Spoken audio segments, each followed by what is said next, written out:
राष्ट्रवादीचे नेते आणि माजी मंत्री धनंजय मुंडे यांचं नाव पुन्हा एकदा मोठ्या वादात आलं आहे. आरोप करणारी महिला धनंजय मुंडे यांची पहिली बायको करुणा मुंडे त्यांनी थेट माध्यमांसमोर सांगितलं आहे, की धनंजय मुंडे यांनी माझ्या बहिणीवर बलात्कार केला, असा गंभीर आरोप त्यांनी केला आहे. करुणा मुंडे यांनी सांगितलं, "मी जरांगे पाटलांकडे गेले होते.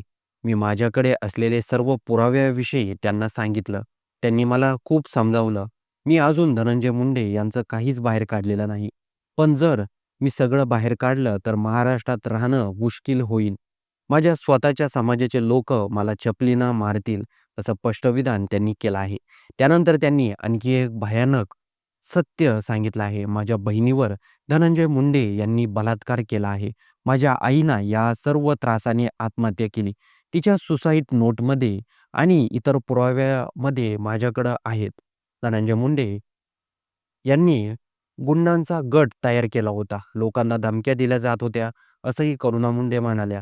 पण करुणा मुंडे म्हणतात, "मी आता गप्प बसणार नाही. मला न्याय मिळवायचा आहे." या भेटीमुळे एक नवीन राजकीय समीकरण तयार झाल्याचं बोललं जातंय. कारण जरांगे पाटील हे सध्या महाराष्ट्रात सामाजिक आणि राजकीयदृष्ट्या अत्यंत प्रभावशाली व्यक्तिमत्व आहेत. ते मराठा आरक्षणाच्या आंदोलनामुळे राज्यभर प्रसिद्ध झाले आहेत. म्हणूनच करुणा मुंडे यांची ही भेट फक्त वैयक्तिक आहे का, की त्याच्या मागे राजकीय अर्थ दडलेले आहेत? हा सध्या चर्चेचा विषय आहे. या वादाची मूळ 2021 सालात आहेत. त्यामुळे त्यावेळी करुणा मुंडे यांची बहीण रेणू शर्मा हिने थेट धनंजय मुंडे विरोधात बलात्काराची तक्रार केली होती. रेणू शर्मा यांनी म्हटलं होतं, की धनंजय मुंडेंनी 1996 पासून ओळखते. 2006 पासून त्यांनी वारंवार माझ्यावर अत्याचार केले.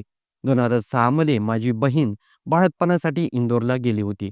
तेव्हा घरात कोणी नाही हे माहिती असूनही ते आले आणि माझ्यावर बलात्कार केला, असा आरोप धनंजय मुंडे यांच्यावर करून करुणा मुंडे यांनी लगावला आहे.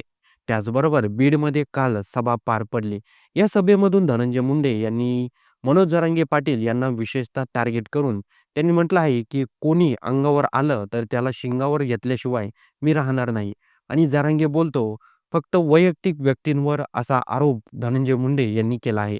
जरांगे पाटील फक्त वैयक्तिक विषयावर हात घालतात. आरक्षणाच्या भूमीकोड बोलत नाही, असा आरोप धनंजय मुंडे यांनी केला आहे.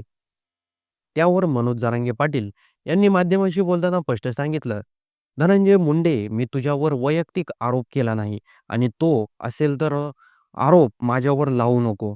तुझी बायको करुणा मुंडे माझ्याकडे 4 दिवसापूर्वी आली होती आणि तिच्याकडे लागन ते तुझ्याबद्दल पुरावे होते. तरी देखील मी तिला इथून पाठवून दिलं. तुमचा तुम्ही बघून घ्या. या वैयक्तिक भानगडीत मी पडत नाही," असं मी तिला सांगितलं. जरांगे पाटील यांनी देखील म्हटलं आहे, की जर धनंजय मुंडे तुला टार्गेट करायचं म्हटलं असतं, तर करुणा मुंडे यांच्याकडचे पुराव्यावर तुला मी गुंतवलं असतं, असं जरांगे पाटील यांनी स्पष्टीकरण दिलं आहे.